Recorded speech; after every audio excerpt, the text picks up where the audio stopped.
வணக்கம். மாலை முரசு செய்திகளை விரிவாக பார்ப்பதற்கு முன்பாக தலைப்புச் செய்திகளை பார்க்கலாம். சங்கரன் கோவில் அருகே பட்டாசு ஆலை வெடி விபத்தில் தொழிலாளர்கள் 4 பேர் உயிரிழப்பு. உயிரிழந்தவர்களின் குடும்பத்திற்கு தலா 1 லட்சம் ரூபாய் வழங்க முதலமைச்சர் உத்தரவு. ஜெயலலிதாவுக்கு அளிக்கப்பட்ட சிகிச்சைகள் குறித்து விசாரிக்க ஆறுமுகசாமி ஆணையத்திற்கு தடையில்லை. அப்போலோ நிர்வாகம் தொடர்ந்த வழக்கில் உயர்நீதிமன்றம் அதிரடி. 5 மற்றும் 8ஆம் வகுப்புகளுக்கு பொதுத் தேர்வு என்பது எப்போதுமே கிடையாது. பள்ளிக் கல்வித்துறை அமைச்சர் செங்கோட்டையன் உறுதி.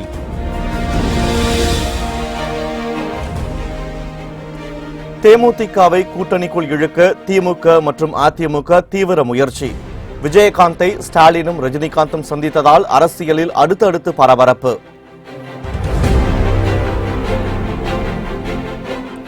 திமுக காங்கிரஸ் கூட்டணியை வீழ்த்தவே பாஜகவுடன் கூட்டணி என தம்பிதுரை விளக்கம்.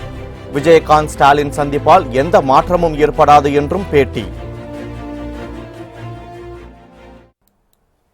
இனி விரிவான செய்திகளை பார்க்கலாம். நெல்லை அருகே பட்டாசு ஆலையில் ஏற்பட்ட வெடி விபத்தில் பெண்கள் உட்பட 4 பேர் உயிரிழந்தனர். நெல்லை மாவட்டம் திருவேங்கடம் அருகே வரகனூரில் உள்ள பட்டாசு ஆலையில் ஊழியர்கள் பணியில் ஈடுபட்டு இருந்தபோது திடீரென வெடி விபத்து ஏற்பட்டது. இதில் கண் இமைக்கும் நேரத்தில் 2 அறைகள் இடிந்து தரைமட்டமாயின.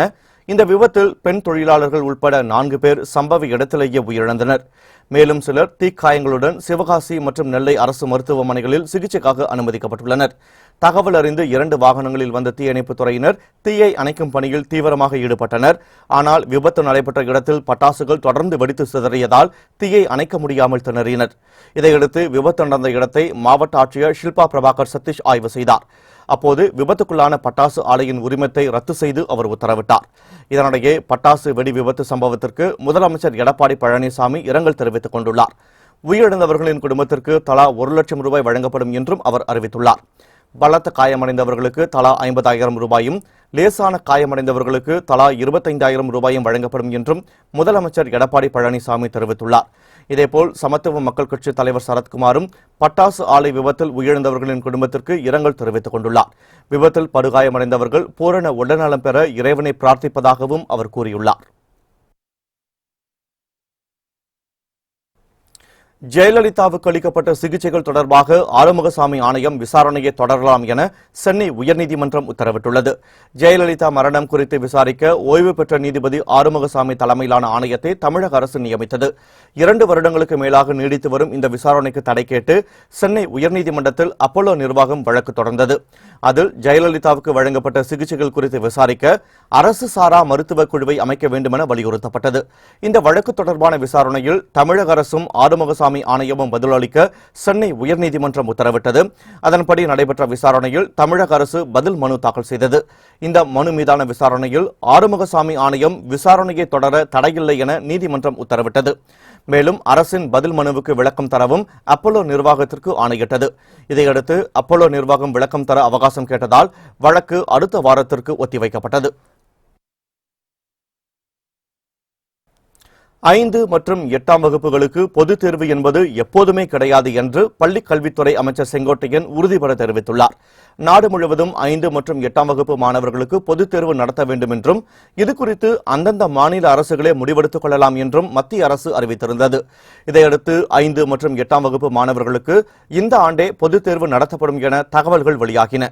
இந்த நிலையில் கோவை விமான நிலையத்தில் செய்தியாளர்களிடம் பேசிய பள்ளிக் கல்வித்துறை அமைச்சர் செங்கோட்டையன் 5 மற்றும் 8ஆம் வகுப்பு பொதுத் தேர்வு தொடர்பான தவறான செய்திகள் வந்து கொண்டிருப்பதாக கூறினார். மேலும் 5 மற்றும் 8ஆம் வகுப்புகளுக்கு பொதுத் தேர்வு நடப்பாண்டில் மட்டுமல்ல எப்போதுமே கிடையாது என்றும் இதனால் மாணவர்கள் அச்சப்பட தேவையில்லை என்றும் கூறினார். 5, 8 இரண்டிற்கும் பொதுத் தேர்வு என்ற தவறான செய்திகள் வந்து கொண்டிருக்கிறது. மத்திய அரசு விரும்பினால் மாநில அரசு அதை கொண்டு வரலாம் என்று ஆணை பிறப்பிக்கப்பட்டிருக்கிறது. அதற்கான கட்டப்பணிகளை துறையின் சார்பாக ஏற்பாடு செய்தார்களே தவிர கொள்கை முடிவுகளை பொறுத்தவரையிலும் முதலமைச்சர் அமைச்சரவை கூட்டம் தான் முடிவு செய்ய வேண்டுமே தவிர 5, 8க்கு பொதுத் தேர்வுகள் இல்லை. தேமுதிக தலைவர் விஜயகாந்தை திமுக தலைவர் மு க ஸ்டாலின் திடீரென சந்தித்து பேசியதால் அரசியல் அரங்கில் திடீர் திருப்பம் ஏற்பட்டுள்ளது. நாடாளுமன்ற தேர்தல் தேதி அறிவிக்கப்பட உள்ள நிலையில் அதிமுக அணிகளும் திமுக அணிகளும் தொகுதி பங்கீடு தொடர்பான பேச்சுவார்த்தை இறுதிக்கட்டத்தை எட்டியுள்ளது. திமுக கூட்டணியில் விஜயகாந்த் இடம்பெறுவாரா இல்லை அதிமுக கூட்டணியில் இடம்பெறுவாரா என அரசியல் களத்தை உலுக்கி வருகிறது. இந்த நிலையில் நேற்று திடீரென திமுக கூட்டணியில் உள்ள தமிழக காங்கிரஸ் கட்சியின் முன்னாள் தலைவர் திருநாவுக்கரசர் விஜயகாந்தை அவரது இல்லத்தில் நேரில் சந்தித்து பேசினார். இது பெரிய பரபரப்பை ஏற்படுத்தியது. ஆனால் அதிமுகவுடன் தான் தேமுதிக கூட்டணி அமைக்கும் எனவும் கூறப்பட்டது. இந்த நிலையில் அதிரடி திருப்பமாக சென்னை சாலிகிராமத்தில் உள்ள இல்லத்திற்கு சென்ற திமுக தலைவர் மு க ஸ்டாலின் விஜயகாந்தை நேரில் சந்தித்து பேசினார். இந்த சந்திப்பின் போது விஜயகாந்தின் உடல்நலம் குறித்து ஸ்டாலின் விசாரித்தறிந்தார். பின்னர் செய்தியாளர்களிடம் பேசிய அவர் விஜயகாந்துடனான சந்திப்பில் அரசியல் எதுவும் இல்லை என்று கூறினார். அவர் நல்ல முறையிலே தேறி வந்திருக்கிறார். அவர் இன்னும் ஆரோக்கியமாக வாழ்ந்து நாட்டுக்கும் சமுதாயத்திற்கும் பாடுபட வேண்டும், பணியாற்றிட வேண்டும் என்ற என்னுடைய வாழ்த்துக்களை திராவிட முன்னேற்ற கழகத்தின் சார்பில் நான் தெரிவித்துக் கொண்டிருக்கிறேன். திமுக கூட்டணியில் தேமுதிக அங்கம் வகிக்க வாய்ப்பு இருக்கா சார்? அது மாதிரி அரசியல் பேசுவதற்காக நான் வரல. உடல்நலத்தை பற்றி விசாரிப்பதற்காக ஒரு மனிதாபிமான உணர்வோடு நான் அவரை சந்தித்தேனே தவிர நீங்கள் எதிர்பார்ப்பதை போல அந்த சந்திப்பு இல்லை. தேமுதிக வந்தா வரவேற்பீங்களா சார்? உங்க கூட்டணிக்கு தேமுதிக வந்தா வரவேற்பீங்களா சார்? உங்களுடைய நல்ல எண்ணத்திற்கு என்னுடைய பாராட்டுக்கள். நன்றி. திமுக கூட்டணியில் இடம்பெற்றுள்ள இந்தியன் யூனியன் முஸ்லீம் லீக் கட்சிக்கு ஒரு தொகுதி ஒதுக்கப்பட்டுள்ளது. திமுக கூட்டணியில் இடம்பெற்றுள்ள காங்கிரஸ், இந்தியன் யூனியன் முஸ்லீம் லீக், விடுதலை சிறுத்தைகள் கட்சி, மனிதநேய மக்கள் கட்சி உள்ளிட்ட கட்சிகளின் தலைவர்கள் தொடர்ந்து திமுக தலைமை அலுவலகம் அமைந்துள்ள அண்ணா அறிவாலயத்தில் திமுக தலைவர் மு க ஸ்டாலினுடன் பேச்சுவார்த்தை நடத்தி வருகின்றனர். இதன் அடிப்படையில் அண்ணா அறிவாலயம் சென்ற இந்தியன் யூனியன் முஸ்லீம் லீக் கட்சியின் தேசிய தலைவர் காதர் முஹிதீன் திமுக தலைவர் ஸ்டாலினை சந்தித்து பேசினார். அப்போது இரு கட்சிகளிடையே ஒப்பந்தம் கையெழுத்தானது. அதன்படி ஒரு தொகுதி ஒதுக்கப்பட்டுள்ளதாகவும் தாங்கள் விரும்பிய தொகுதியின் பெயர் விரைவில் அறிவிக்கப்படும் என்றும் இந்தியன் யூனியன் முஸ்லீம் லீக் கட்சியின் தலைவர் காதர் முஹிதீன் தெரிவித்தார். தொடர்ந்து செய்தியாளர்களிடம் பேசிய அவர் காந்திய வழியில் நாடு செல்ல வேண்டும் என்ற நிலைப்பாடு உள்ளவர்கள் அனைவரும் பாஜகவுக்கு எதிராக வாக்களிப்பார்கள் என்று கூறினார். இன்றைய சூழ்நிலையில் பல்வேறு கட்சிகளுக்கு இடங்களை ஒதுக்க வேண்டிய நிலை இருப்பதால் ஒரு தொகுதியோடு நீங்கள் திருப்தி அடைய வேண்டும் என்று எங்களிடத்திலே சொன்னார்கள். அதனை நாங்கள் முழு மனதாக ஏற்றுக்கொண்டு அதற்கு கையெழுத்திட்டு நாங்கள் வந்திருக்கிறோம். நடைபெறக்கூடிய இந்த நாடாளுமன்ற தேர்தலில் இந்திய முஸ்லீம் லீக்கிற்கு ஒரு தொகுதி ஒதுக்கி தந்த திராவிட முன்னேற்ற கழக தலைவர் தளபதி அவர்களுக்கு எங்களை நன்றியை தெரிவித்து வந்திருக்கிறோம். இந்திய தேசம் நன்னா இருக்கணும், இந்தியாவில் உள்ள எல்லா மக்களும் எல்லா மதத்தை சேர்ந்தவர்களும் அண்ணன் தம்பியாக அக்கா தங்கச்சியாக இருக்கணும். இந்த நாடு காந்திய வழியில் சென்றால்தான் நாட்டுக்கு நல்லது, கோட்சே வழியில் நாடு செல்லக்கூடாது என்று நினைக்கக்கூடிய எல்லோருமே இந்த அனைத்து இந்திய அண்ணா திராவிட முன்னேற்ற கழக கூட்டணிக்கு நிச்சயமாக வாக்களிக்க போவதில்லை. உடல்நலம் பாதிக்கப்பட்டு சிகிச்சை பெற்று திரும்பியுள்ள தேமுதிக தலைவர் விஜயகாந்தை சந்திப்பதில் தவறில்லை என திமுக மாநிலங்களவை உறுப்பினர் கனிமொழி தெரிவித்துள்ளார். சென்னை விமான நிலையத்தில் செய்தியாளர்களிடம் பேசிய அவர் விஜயகாந்தின் உடல்நலம் குறித்து விசாரிக்க ஸ்டாலின் சென்றிருக்கலாம் என்றும் அதில் தவறில்லை என்றும் கூறியுள்ளார். அவர் உடல்நலம் விசாரிக்க கூட தளபதி அவர்கள் போயிருக்கலாம். அதனால ஒருத்தர் உடம்பு சரியில்லை, வெளியூர்ல இருந்து திருப்பி வந்திருக்காங்கன்னா உடல்நலம் விசாரிப்பதில் தவறு இல்லையா? உடல் நலம் குறித்து விசாரிக்கவே விஜயகாந்தை சந்தித்ததாகவும் இதில் துளிக்கூட அரசியல் இல்லை என நடிகர் ரஜினிகாந்த் திட்டவட்டமாக தெரிவித்துள்ளார். மக்களவைத் தேர்தல் சூடுபிடித்ததை அடுத்து தமிழகத்தில் அதிமுக மற்றும் திமுக கூட்டணி அமைக்க தீவிரம் காட்டி வருகின்றன.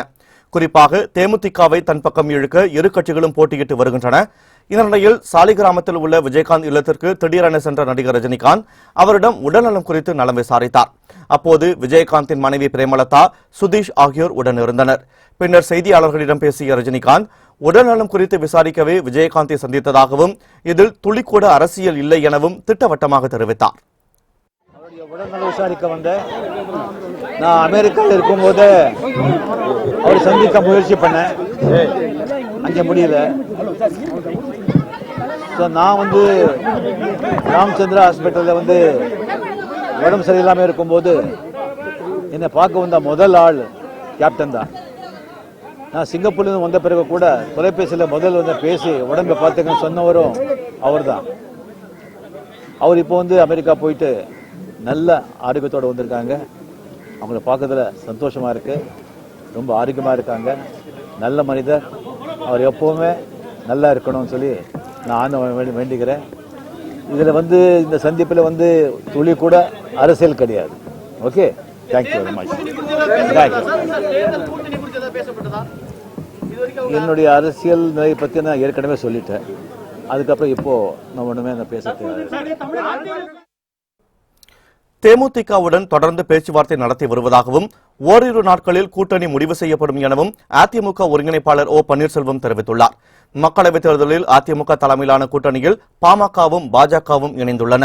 பாமகவுக்கு 7 தொகுதிகளையும் பாஜகவுக்கு 5 தொகுதிகளையும் ஒதுக்கி தொகுதி பங்கீட்டை கடந்த புதன்கிழமை அதிமுக அறிவித்தது. தொகுதிகளின் எண்ணிக்கை அறிவிக்கப்பட்டாலும் எந்தெந்த தொகுதிகள் என்பது அறிவிக்கப்படவில்லை.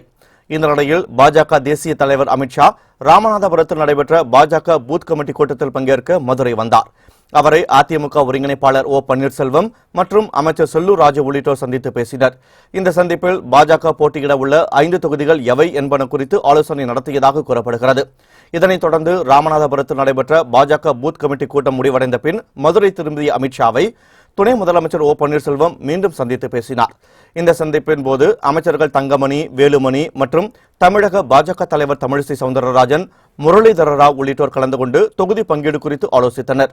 பின்னர் செய்தியாளர்களிடம் பேசிய துணை முதலமைச்சர் ஓ பன்னீர்செல்வம் தேமுதிகவுடன் தொடர்ந்து பேச்சுவார்த்தை நடத்தி வருவதாகவும் ஓரிரு நாட்களில் கூட்டணி முடிவு செய்யப்படும் என்றும் கூறினார். தேமுதிகவுடைய நிறுவன தலைவர் விஜயகாந்த் அவருடைய உடல்நலம் பற்றி தான் நான் விசாரிக்க சென்றேன். அதில் அரசியல் இல்லை என்று ஸ்டாலினே சொல்லியிருக்கிறார். தொடர்ந்து பேச்சுவார்த்தையை நடத்தி கொண்டிருக்கிறோம். இன்னும் ஓரிரு தினங்களுக்குள் நீங்க விரும்பியபடி கூட்டணி நல்ல முறையில் அமையும். நாடாளுமன்ற தேர்தலில் 38 தொகுதிகளில் அம்மா மக்கள் முன்னேற்றக் கழகம் போட்டியிடும் என டிடிவி தினகரன் தெரிவித்துள்ளார்.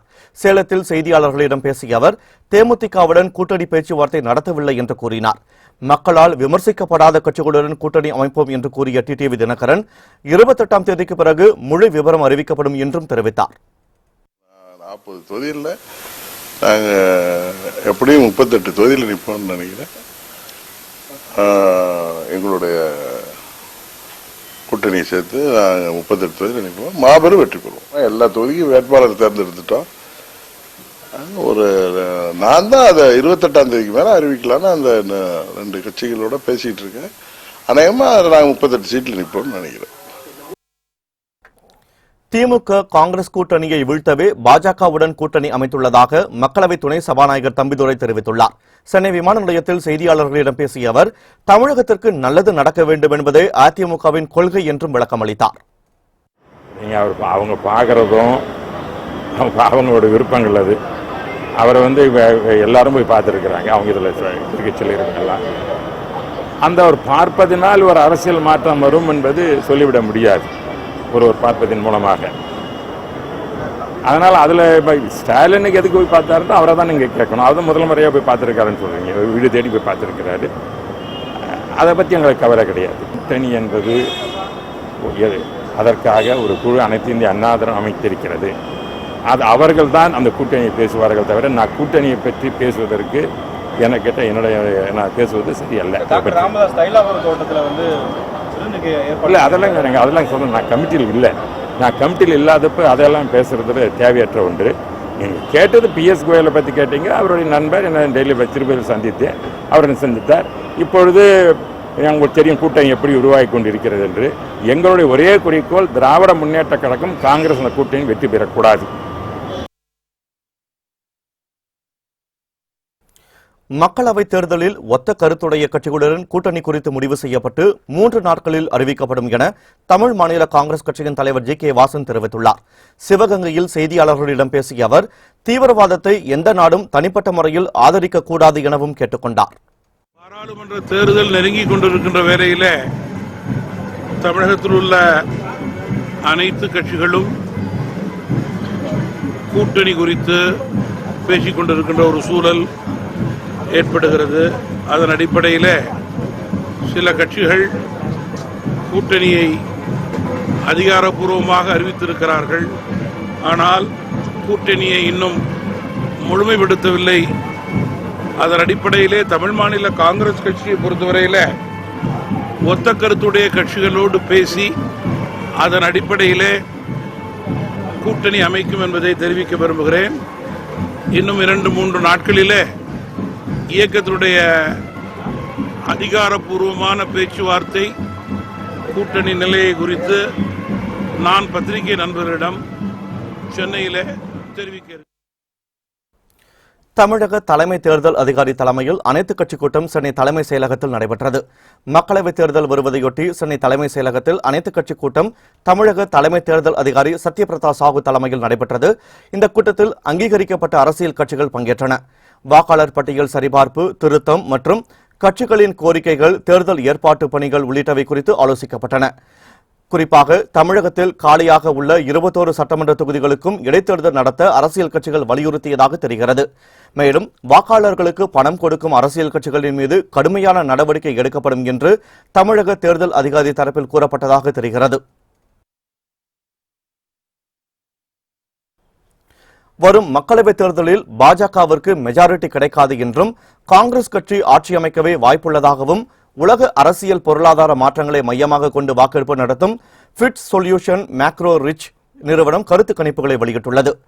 மக்களவை தேர்தல் நடப்பதற்கு 100 நாட்களுக்கும் குறைவாகவே உள்ள நிலையில் தேர்தல் தொடர்பாக பல்வேறு கருத்து கணிப்புகள் வெளியாகி வருகின்றன. இதுவரை வெளியான பெரும்பாலான கருத்து கணிப்புகளில் எந்த கட்சிக்கும் மக்களவையில் பெரும்பான்மை கிடைக்காது என்று கூறப்பட்டுள்ளது. பெரும்பாலும் தொங்கு பாராளுமன்றமே உருவாகும் என்றும் கணிக்கப்பட்டுள்ளது. அந்த வரிசையில் தற்போது ஃபிட் சொல்யூஷன் மேக்ரோ ரிசர்ச் நிறுவனம் கருத்து கணிப்பை நடத்தியுள்ளது. அதன்படி வரும் மக்களவைத் தேர்தலில் பாஜக, காங்கிரஸ் உள்ளிட்ட எந்த கட்சிக்கும் பெரும்பான்மை கிடைக்காது என்று கருத்து கணிப்பு வெளியிடப்பட்டுள்ளது. அதே சமயம் மாநில கட்சிகளுக்கு நெருக்கமாக காங்கிரஸ் கட்சி இருப்பதால் அவர்களது உதவியுடன் காங்கிரஸ் கட்சி இந்த முறை ஆட்சியை பிடிக்கும் என்றும் கணிக்கப்பட்டுள்ளது. மாநில கட்சிகளுடன் பாஜக மாநில தலைவர்கள் நட்பில் இல்லை என்பதால் காங்கிரஸ் கட்சி ஆட்சி அமைக்கவே அதிக வாய்ப்புள்ளதாகவும் இந்த கருத்து கணிப்பில் கூறப்பட்டுள்ளது. உலக அமைதிக்கு பங்களித்ததற்காக பிரதமர் நரேந்திர மோடிக்கு தென்கொரிய நாட்டின் உயரிய விருதான சியோல் அமைதி விருது வழங்கப்பட்டது.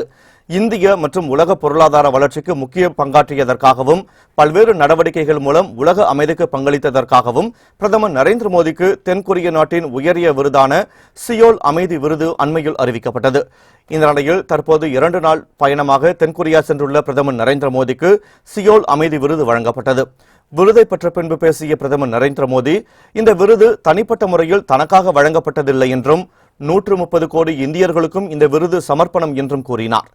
இந்த விருதை பெற்றுள்ள 14வது நபர் பிரதமர் நரேந்திர மோடி என்பது குறிப்பிடத்தக்கது. செய்திகள் தொடர்கின்றன. தலைமை ஆசிரியர் கொலை செய்யப்பட்ட வழக்கில் 6 பேருக்கு ஆயுள் தண்டனை விதித்து கள்ளக்குறிச்சி நீதிமன்றம் அதிரடி தீர்ப்பளித்துள்ளது. விழுப்புரம் மாவட்டம் கள்ளக்குறிச்சி அருகே கடந்த 2017ஆம் ஆண்டு முன்விரோதம் காரணமாக பள்ளி தலைமை ஆசிரியர் ஜோசப் கொடூரமாக கொலை செய்யப்பட்டார். இது தொடர்பாக வழக்கு பதிவு செய்த காவல்துறையினர் கொலை வழக்கில் சம்பந்தப்பட்ட நபர்களை கைது செய்தனர். இதுகுறித்த விசாரணை கள்ளக்குறிச்சி கூடுதல் மாவட்ட அமர்வு நீதிமன்றத்தில் நடைபெற்று வந்தது. இதில் தலைமை ஆசிரியரை கொலை செய்த 6 பேருக்கு ஆயுள் தண்டனை விதித்து அதிரடி தீர்ப்பு வழங்கப்பட்டது.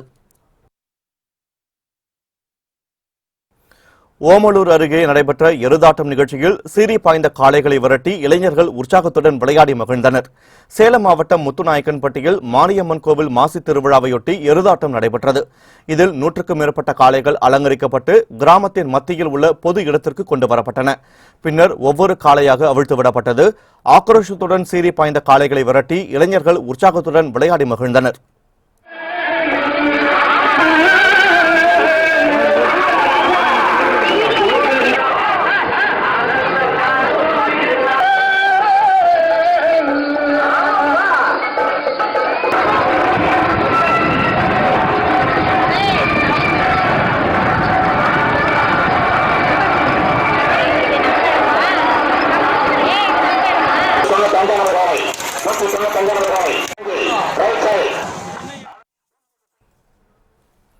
இதேபோல் வேலூர் மாவட்டம் முத்தாக்கவுண்டனூரில் எருது விடும் திருவிழா நடைபெற்றது.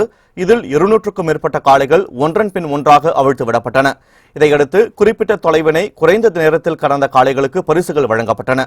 இந்த எருது விடும் விழாவை ஆயிரக்கணக்கான மக்கள் கண்டு ரசித்தனர். கொடைக்கானல் பகுதியில் சுற்றித் திரியும் ஒற்றை காட்டு யானையை வனப்பகுதிக்குள் விரட்ட வேண்டுமென விவசாயிகள் வலியுறுத்தியுள்ளனர்.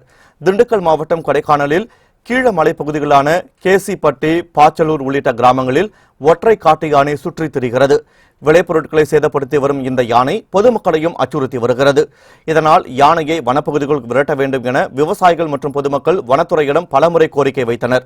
ஆனால் இதுவரை எந்த நடவடிக்கையும் எடுக்கவில்லை என கூறும் விவசாயிகள், வனத்துறை அதிகாரிகள் நடவடிக்கை எடுக்கவில்லை என்றால் காவல் நிலையத்தில் புகார் அளிக்கப் போவதாகவும் போராட்டத்தில் ஈடுபடப் போவதாகவும் எச்சரித்துள்ளனர்.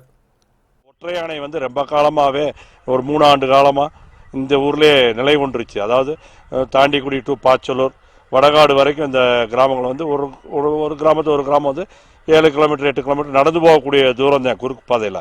இந்த பாதையில் பார்த்தீங்கன்னா ஏற்கனவே 2 யானை மிதித்து 2 ஒரு பொண்ணு ஒன்று செத்துருக்கு. கீழ்மலை பெரியூரில் ஒருத்தர் இறந்துருக்காங்க. இது வரைக்கும் வனத்துறை எந்த ஒரு நடவடிக்கையும் எடுத்தது போல் எங்களுக்கு தெரியல. அதே போல் பார்த்தீங்கன்னா கீழ்மலை பகுதியில்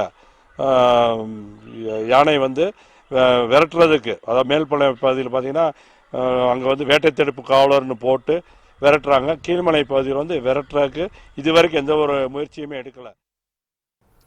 எல்லை தாண்டி மீன்பிடித்ததாக இலங்கை கடற்படையினரால் கைது செய்யப்பட்ட தமிழக மீனவர்களை 8ஆம் தேதி வரை காவலில் வைக்க மன்னார் நீதிமன்றம் உத்தரவிட்டுள்ளது. ராமநாதபுரம் மாவட்டம் பாம்பன் கடல் பகுதியில் மீன்பிடித்துக் கொண்டிருந்த தமிழக மீனவர்கள் 5 பேரை எல்லை தாண்டி மீன்பிடித்ததாக இலங்கை கடற்படையினர் கைது செய்தனர். இந்த நிலையில் கைது செய்யப்பட்ட தமிழக மீனவர்களை மன்னார் நீதிமன்றத்தில் ஆஜர்படுத்தினர். மீனவர்களை வரும் 8ஆம் தேதி வரை காவலில் வைக்க நீதிபதி உத்தரவிட்டார். இதையடுத்து மீனவர்கள் சிறையில் அடைக்கப்பட்டனர். தமிழகத்தில் முதன்முறையாக நெல்லை உள்ளிட்ட 4 இடங்களில் சிறை கைதிகளை கொண்டு இயக்கப்படும் பெட்ரோல் பங்குகள் திறக்கப்பட உள்ளதாக மதுரை சரக டிஐஜி பழனி தெரிவித்துள்ளார். ஆயுள் தண்டனை பெற்று நன்னடத்தை பட்டியலில் உள்ள சிறைவாசிகளை கொண்டு பெட்ரோல் நிலையங்கள் இயக்க திட்டமிடப்பட்டுள்ளன. தமிழகத்தில் முதன்முறையாக செயல்படுத்தப்பட உள்ள இந்த திட்டம் நெல்லையில் 4 இடங்களில் நடத்தப்பட உள்ளது.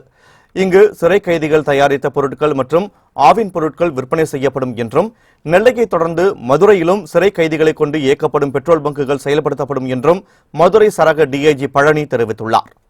25 சிறைவாசிகள் இந்த பெட்ரோல் பங்க்ல பணிபுரியறதுக்கு தயார் நிலையில் இருக்காங்க.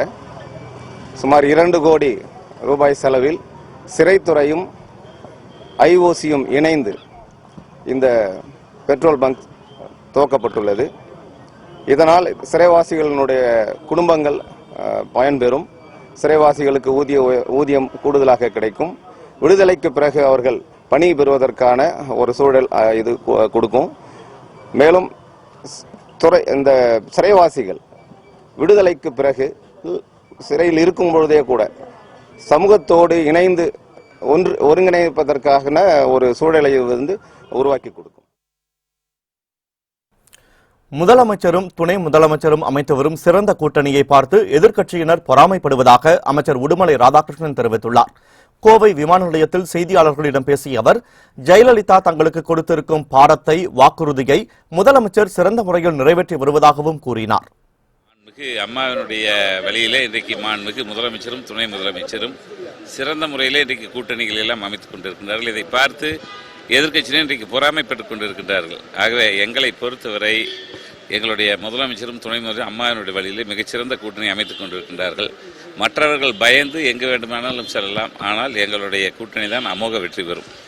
அம்மா எங்களுக்கு கொடுத்திருக்கின்ற பாடம் நல்ல முறையிலே செயல்படுத்த வேண்டும். அதுதான் எந்த துறையாக இருந்தாலும் நல்ல முறையிலே திட்டங்களை செயல்படுத்தி மக்களிடத்திலே கொண்டு சேர்க்க வேண்டும் என்பது அம்மாவினுடைய எங்களுக்கு கொடுத்திருந்த வாக்குறுதி. அதை முதல்வர் நிறைவேற்றுகிறார்.